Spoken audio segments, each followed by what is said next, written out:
Welcome back everybody. This is part 30 on What If Kid Asta Meets Noelle's Mother. I do not own Black Clover or any of the characters in this video. They belong to their own respected authors. Chapter 39. Impressive as your skills are, I've already seen how this battle will end, Julius remarked. It ends in your defeat, Patry. Oh yeah, Patry shot back. We'll see about that. Within the eye of the Midnight Sun HQ, Fried, Rill, and Fragile traversed through it, defeating any mages that came their way. Though in all honesty, it was mostly Rill doing all the work, thanks to his picture magic being able to counter pretty much any magic they ended up facing. After defeating the latest Eye of the Midnight Sun mage, Fried looked up, sensing the mana up ahead. We're getting close to where the stone tablet with the magic stones is located, Fried spoke. Yeah, Rill nodded, also looking up. I sense it too. I am picking up strong magic as well, Fragile added in agreement. Though what could it? Gravity magic. Presence of the Demon King. Suddenly, the three magic knights felt the pressure of the cave-like headquarters beginning to shake violently, to which the three fell to their knees. After a few seconds, Fried, Rill, and Fragile looked up to see a black-haired, green-eyed man wearing the Spade Kingdom's military uniform walking towards them, his spade grimoire out, as well as a dark smile on his face. Fried grunted.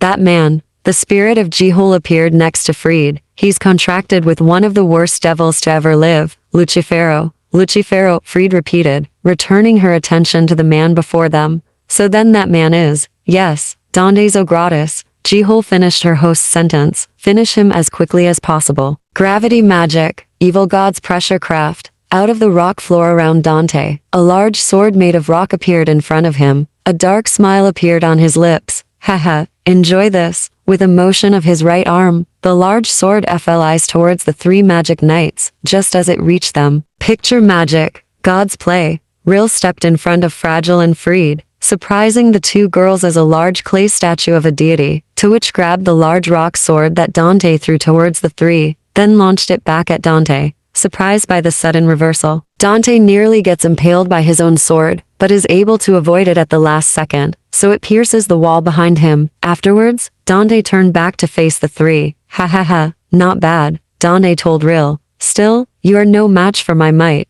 is that right? Fried questioned, raising her scythe up and pointed it towards Dante. Then we will prove you wrong. And with that, Fried leapt forward and towards Dante. Dante, on the other hand, had an amused smile on his face. Oh, ho, really? Dante wondered aloud. In that case, gravity, magic, heavy infighting gladiator. At his command, chunks of rock flew out of the ground and shaped into a sword, which he grabbed and parried. Fried's scythe slashed towards his chest. Just then, the scythe began to light up in black flames, causing Dante to fly backwards a bit, as if preparing himself for Fried's next attack. Black flame magic. Repentant slash, Fried declared, as several black flame magic slashes flew out of her scythe that she was slashing towards Dante. Together now, Rill added. Ready, Fragile. Let's teach that guy a lesson. Yes, Captain. Fragile nodded, albeit stuttering a bit as she raised her right hand up. Combo spell time. Yeah, Rill grinned. Combo spell. God's Blizzard.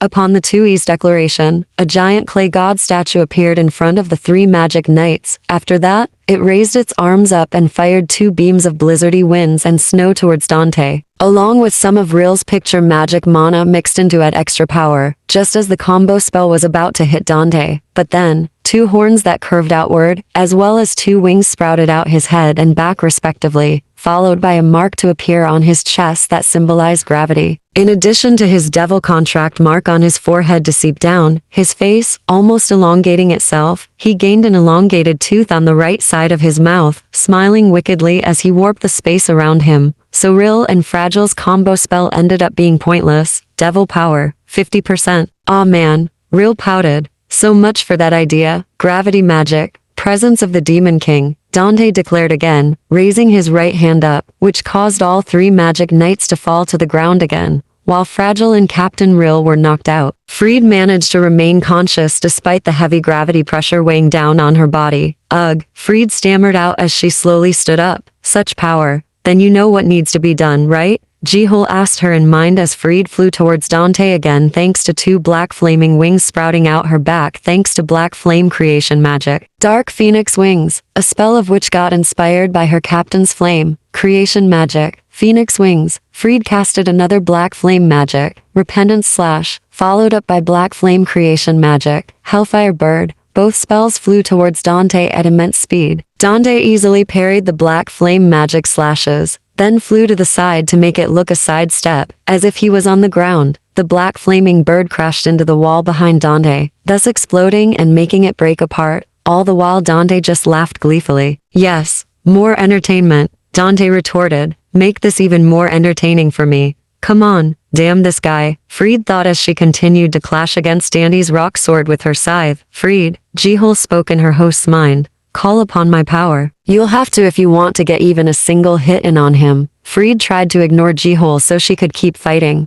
but Jihul wasn't going to give up in convincing her host to use her angel power. Fried, that man is a devil host. You know what angels do to devils, right? You know the purpose of a nun, right? To be faithful to the church and defeat its foes. In this case, the devils. Call upon my power. Call upon it so that we can crush that devil host. I'm trying to win this fight without resorting to it. Fried thought back to Jihul. I'll figure something out. In your current state right now, you cannot defeat him. Jihul tried again. You may be strong because of your great aunt's teachings, that I will not deny, but we were contracted for a reason. I'm not sure of the reason, but one thing is certain. Our shared enemy is the devils and whoever they contract with, just as they see the angels and whoever they contract their enemies. It's a black and white viewpoint, sure, but it's also very effective in its job. Fried didn't respond to Jihul as she parried slashes from Dandy's sword with her scythe. After watching the fight between her host and Dante for another few minutes within Fried's mind, Jihul sighed and pinched the bridge of her nose. I hate that I have to do this, but you leave me no choice. Fried Rapule. Jihul raised her right hand up and directed some of her mana out of her body, or to be more accurate, from the four-leaf clover grimoire, and into Fried's body.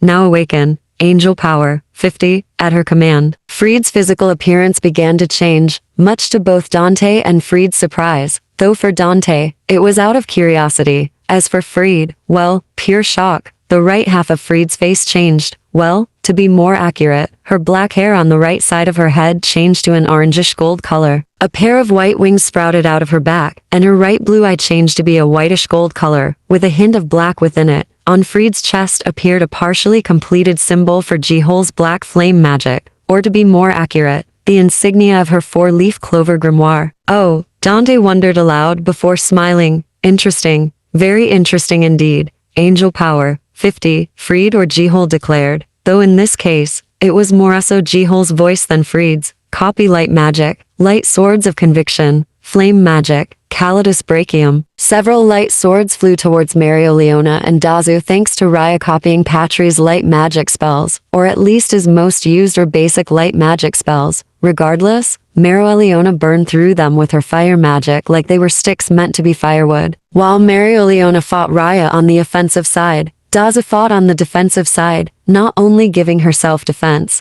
but so Marioliona. Catalyst magic, mana barrier. A large barrier made of mana appeared in front of and around Dazu and Marioliona. Raya's lips just formed a dark smile in amusement at Dazu's attempt to defend herself and Marioliona from his offensive assault. It's amusing, but ultimately futile, Raya noted, as his grimoire changed color to that of a light red. Copy magic, aqua javelin. A javelin made of water magic mana appeared in Raya's right hand, to which he threw towards Dazu's barrier in an effort to break it. While Marioliona's speed was immense, Dazu managed to keep up with her thanks to her mana skin and her catalyst magic, allowing to borrow mana from Raya and Marioliona, mostly Raya, as well as the mana in the surrounding area to increase her speed. Just as the javelin was about to hit the barrier, Marioliona intervened and punched it into steam particles. Haha, is that all you got? Marioliona grinned. Aim for the third eye on Raya's forehead. Mario, Dazu called to the crimson-haired woman. I know, Dazu,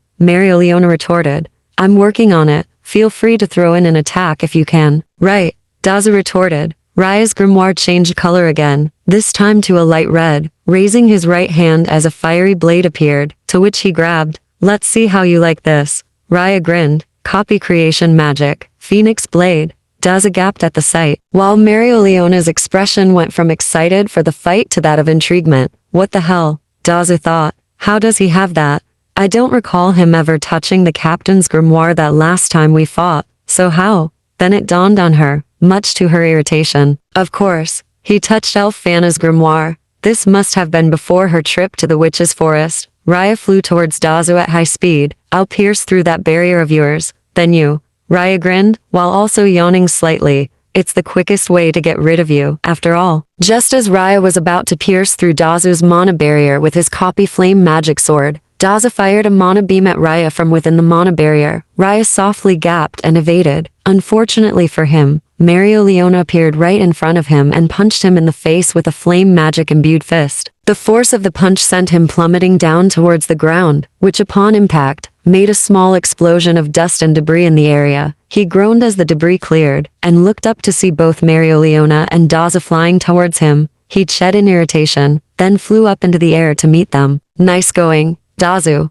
Mereoleona told the Blackette woman. Dazu glanced over at Mereoleona and nodded, a light smile on her face. Instead of replying, Dazu turned her attention back to Raya. Thanks, Mereoleona, Dazu eventually remarked. But right now, we have this copycat to free from the third eye. Yawn, I don't need saving from it, Raya retorted nonchalantly. I'm perfectly happy where I am now. That's bullshit and you know it, Mereoleona snapped. Punching Raya again, Dazu silently agreed and fired another mana beam at Raya through her mana barrier. This time at the third eye on his forehead, in an attempt to damage it, and hopefully, destroy it. Raya took notice and deflected the mana beam with his sword. The beam hit a rock wall within the area around them. Thus, it made a small explosion sound before crumbling away. Even if that's true, I do not care, Raya replied simply. All I care about is making sure you humans pay for your heinous crimes against our race. Elf Fana would disagree. Dazu frowned. In fact, she's happy to be free from the third eye, because of what Captain Fana did. Her elf counterpart now has a true second chance at life. The same can be said for Veto. Yeah,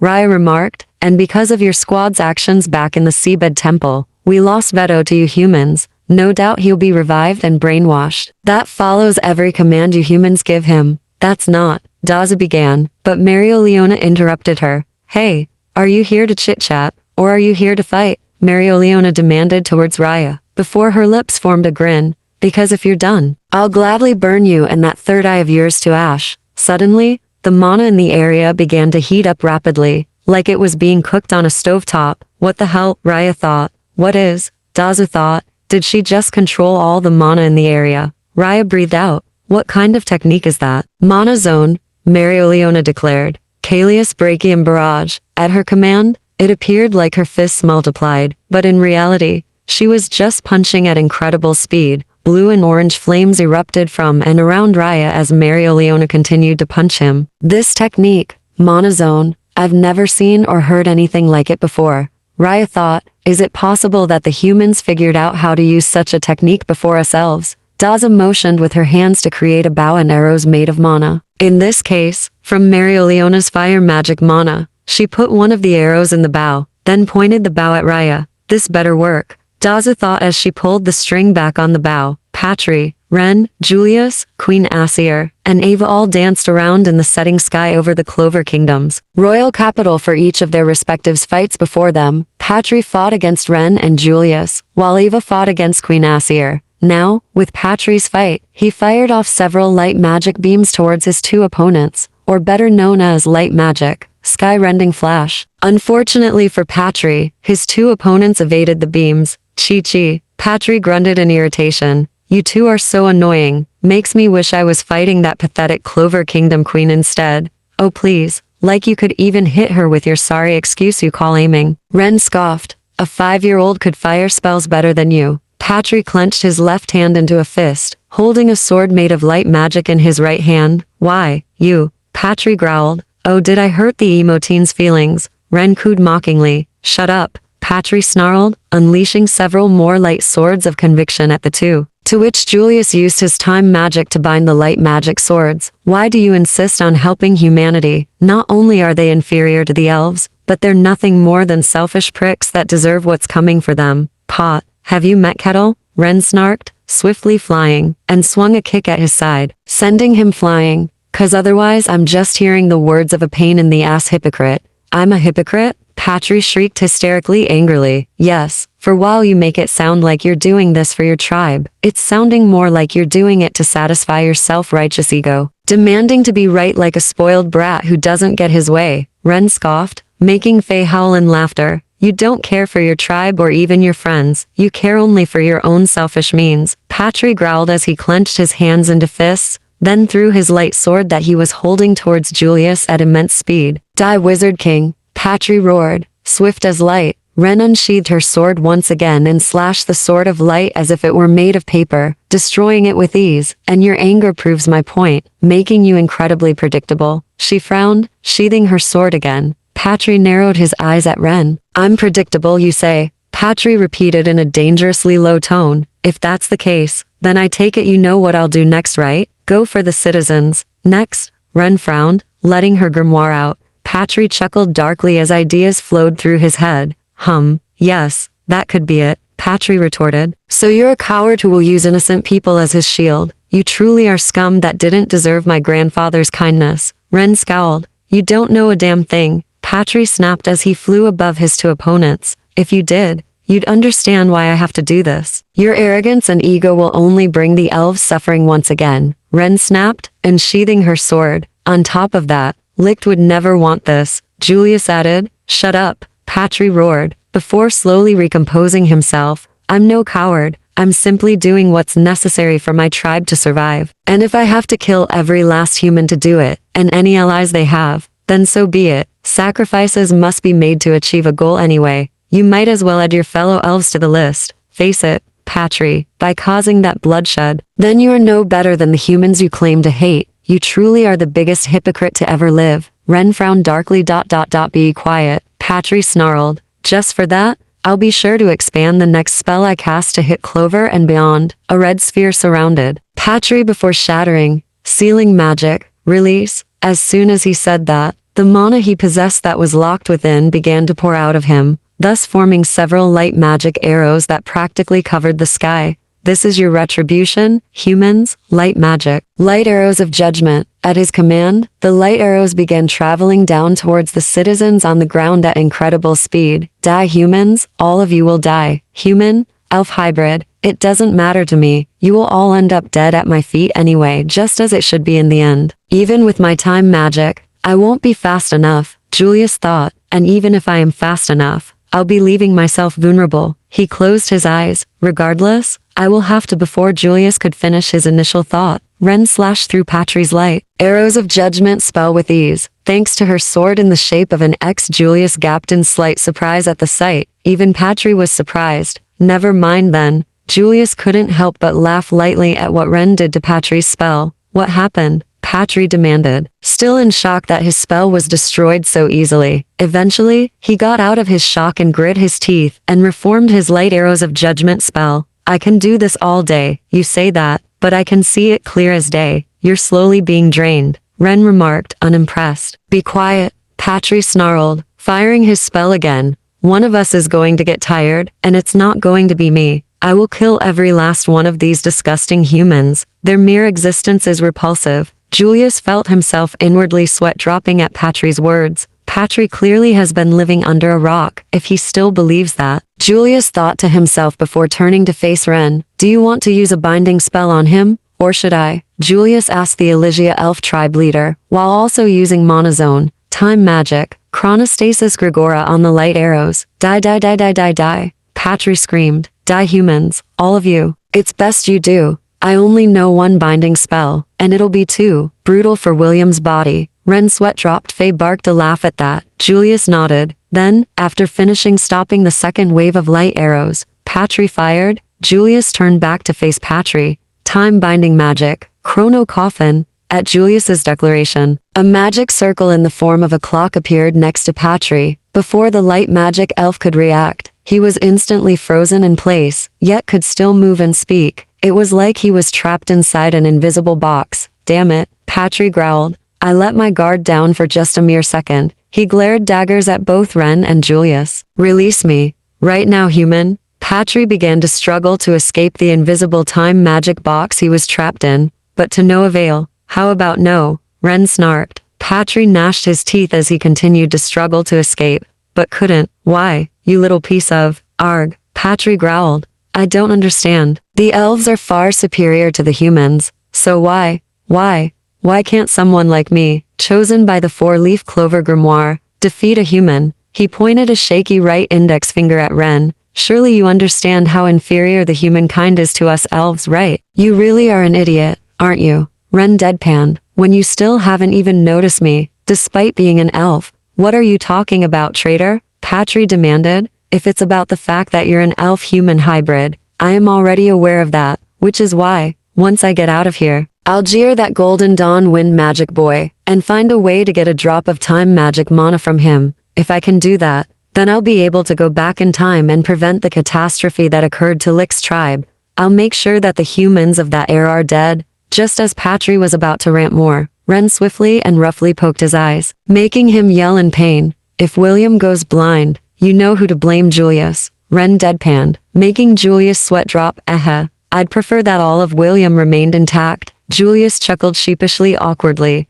Honestly, I don't know how the hell grandfather could be patient enough to deal with a bratty emo punk like this. Ren sighed, hands on her hips. If I had to guess, I'd say that Licht was a kind elf, Julius remarked, chuckling lightly. At least that's what Aesir told me. Too kind if you ask me. Ren's sweat dropped. He could have at least let Elf Fana give this brat a good spanking for how disobedient he is. Well, his soul is that of a 15-year-old, Julius pointed out, so it's not surprising that he has a rebellious side to him. Hey, I'm right here, Patry snapped. Yes, and now we have to suffer for it by babysitting the little moron. Ren groaned. Thanks a lot, grandfather. Julius laughed sheepishly at Ren's words. Patry, on the other hand, continued to struggle to get out. Yeah, well, when I get out of here, you're both, Patry ranted, only to stop midway through his sentence. A dark smile slowly formed on his face. Ha, ha, ha, ha ha ha ha ha, ah ha ha ha, ah ha ha, ha, ha. Oh, now I feel so happy that I wasn't fighting that Clover Queen after all. He pointed behind Ren and Julius. Look behind you, idiots. They grew wide-eyed and quickly turned before they gasped. Asai, Julius began. Aesir. Ren screamed. Around 5-10 minutes earlier. Steel magic. Steel shooter. Just as the new wave of steel slashes were about to hit Ava, they simply flew off in different directions, thus hitting some buildings and breaking windows here and there. Ava just laughed at Aesir's attempt to strike her. Ha ha ha ha. Come now, surely you can do better than that. Ava mocked her silver-red opponent. Aesir stopped spinning and stared at her black-head opponent, pointing her liquefied steel lance at Ava, especially considering that once we Zograduses activate the Tree of Cliffhoth Advent ritual, this world will be consumed by the devils. Ava's lips formed a dark smile. Her elongated tooth on the right side of her mouth gleamed in the setting sun's sunlight. It'll be glorious. Why are you doing this? Queen Aesir frowned. What happened in the Spade Kingdom to make you want to kill off Queen Seal and King Loiskern Burial to take control of the kingdom? Ava stopped laughing and frowned at Aesir's words. Why am I doing this? Ava answered with her own question. Why did I kill off King Lois and Queen Seal Grin Burial? She put a hand to her chin, frown still present on her face. Let me say this to you, Queen Aesir Silva. If you were living in a borderline noble family, to which your parents were barely able to get enough money needed for the house and to provide food for the family, what would you do? Huh? Queen Aesir frowned before shaking her head. I'm not sure what you're trying to do by asking that, but I'm still not understanding. If I recall, Lois and Seal Grin Burial were your friends, so why kill them? Ava opened her mouth to say something, but then closed it, chuckling softly, yet also darkly at the same time. This notion confused the Clover Kingdom Queen. What's so funny? Ha ha ha, Ava chuckled. Yes, me Lois and Seal were friends, so I suppose your next question is why did you stop, right? This time it was Aesir's turn to open her mouth, then close it. Ava's dark smile widened. Well, let's just say the two are of more use to me dead than they were alive. Wah. Queen Aesir breathed in disbelief. Ava spread her arms out before continuing to speak. Regardless, I must thank Patry for allying with me, Ava continued, completely changing the topic, chuckling darkly again, and to think that Patry and William shared the same body. Ha ha ha, good to know. Yes, good to know indeed. Before Ava could continue, she barely evaded a stab motion from Aesir, who had appeared right in front of her just seconds before. I know why you need William, Queen Aesir remarked, using another hard fist strike with her free hand. But Ava blocked the punch with her hand. not feeling any pain from blocking Aesir's punch at all. It's for the Tree of Cliffhoth Advent ritual. Yes, Ava confirmed, dark smile on her face. And there's nothing you can do about it. We'll see about that, Queen Aesir vowed, while Ava just laughed, amusement on her face. Haha, yes we will, Ava shot back, unleashing a flurry of sword slashes towards Aesir, to which, despite Ava using marionette magic to manipulate the mana in the area they were fighting in, Aesir managed to evade the flurry of sword slashes. Just a second after Aesir evaded the last sword slash, she raised her arms up, and several liquefied steel bullets appeared above the two. Steel magic, steel bullet squall, Queen Aesir thought, thus launching the liquefied steel bullets at Ava like torrential rain, but liquefied steel instead of actual rain. Ava just smiled in amusement and raised her right hand up. Marionette magic, Refaro.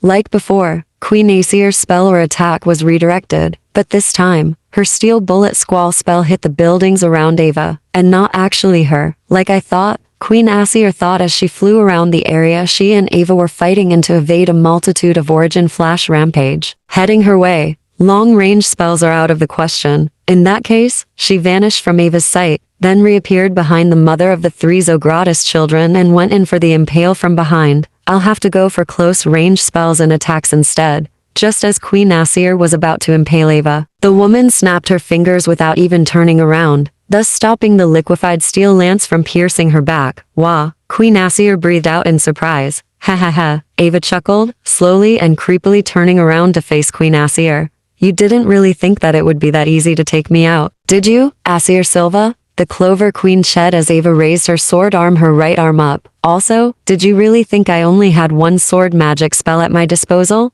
Queen Aesir's purple eyes widened slightly at what Ava just said, which caused the black-haired and white-eyed woman's lips to curve upward into a dark smile. Regardless of your thoughts, let me show you. Sword magic, Origin Tempest. At once, several magical swords appeared above and around Ava, before firing towards Queen Aesir at immense speed. Queen Aesir gasped softly as she flew to evade them, even doing what appeared to be teleporting due to her immense speed. Despite this, however, the Clover Kingdom Queen was barely avoiding them. Eventually, one of them grazed her left shoulder, to which she winced in pain in response. My current speed isn't fast enough, Queen Aesir thought. In that case, she then breathed in, then out as she felt herself gaining control of the mana around her, as well a bit beyond her. Steel Magic Mana Zone, Steel Valhalla. Ava instantly felt the change. What was? Ava wondered aloud as she continued to fire her Origin Tempest sword magic spell. Unfortunately for her, none of them were hitting Queen Aesir anymore. What? She tried to get a look at the Clover Queen, but could not due to how fast she was moving. Damn it, how are you? Then she realized it, and her white eyes widened, not out of shock, but with glee. I see. So that's the power of Mana Zone. Now I understand why my marionette magic wasn't responding to it. Haha, clever Queen Aesir Silva, clever indeed. She then flew towards where she believed Queen Aesir to be. However, she wasn't able to finish her sentence as she felt Queen Aesir's lance pierce right through her body. Ava's white eyes widened in surprise, just noticing that Queen Aesir was in front of her. Despite this, her eyes returned to normal as she mentally recovered. Regardless, she coughed up blood as a result of her injury. Ha ha ha, not bad, Queen Aesir.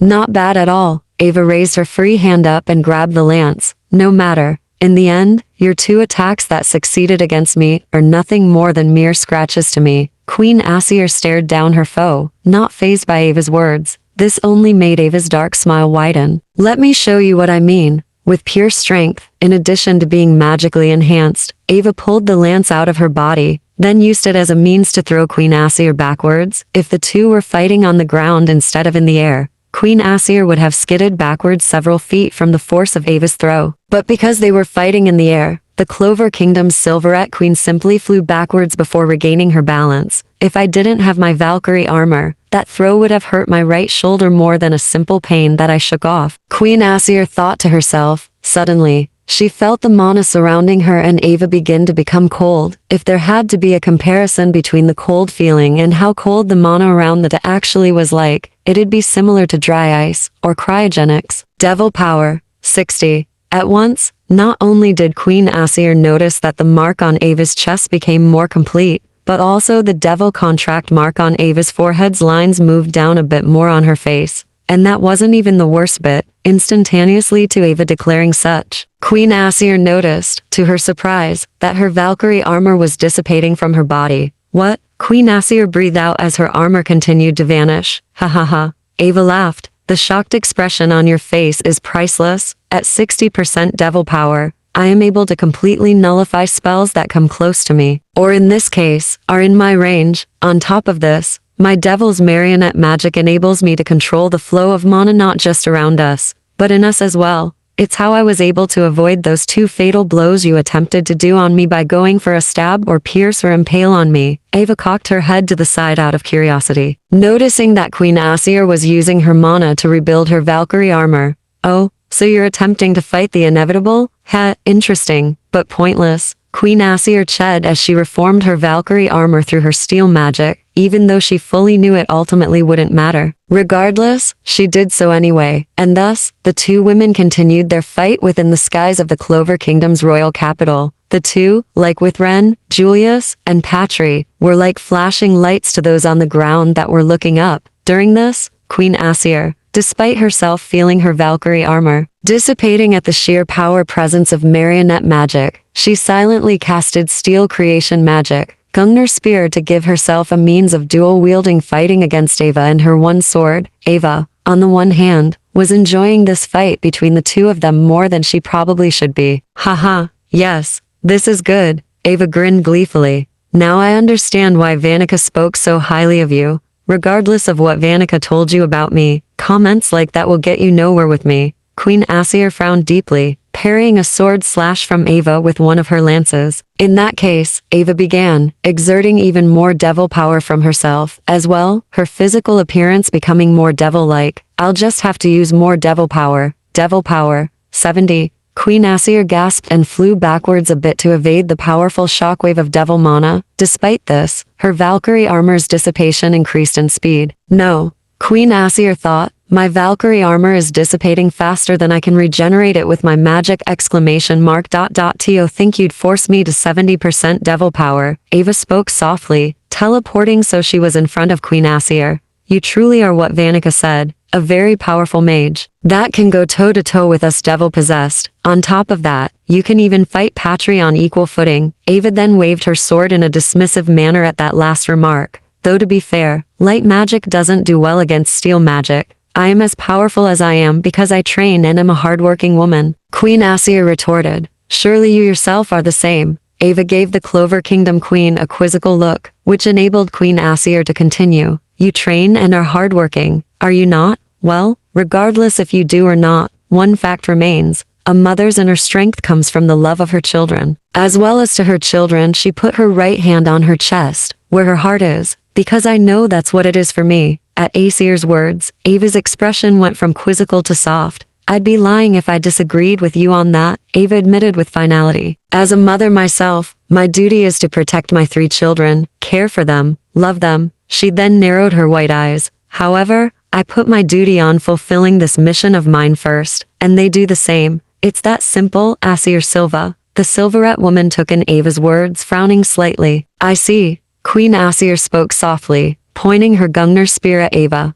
Let's finish this, fine by me. Ava grinned. The 2 flew towards each other and got into a lock with their respective weapons. Both were not backing down. Eventually, Queen Aesir began to gain leverage and push herself forward, surprising the Blackette, wide-eyed woman, even at 70%, and me manipulating the mana inside me, inside Aesir Silva, and the mana around us. She's still this strong, Ava thought, just as Queen Aesir broke through Ava's defense and went for the impale for a 3rd time. Several lights caught her attention. She stopped and looked up, as did Ava. What the? Queen Aesir breathed. It would appear Patry has finally gotten serious, Ava noted, smiling wickedly. Now that he undid the sealing magic spell on his mana, he can go full force on his 2 opponents. The 2 women heard Patry declare light magic, light arrows of judgment. Instinctively, Queen Aesir fully turned to face where Julius and Ren were. Ren, Julius, Queen Aesir screamed out of worry as the light magic light arrows flew down towards not just those 2, but everyone on the ground. She quickly turned to look down at the citizens on the ground, who seemed to be clueless on what was happening.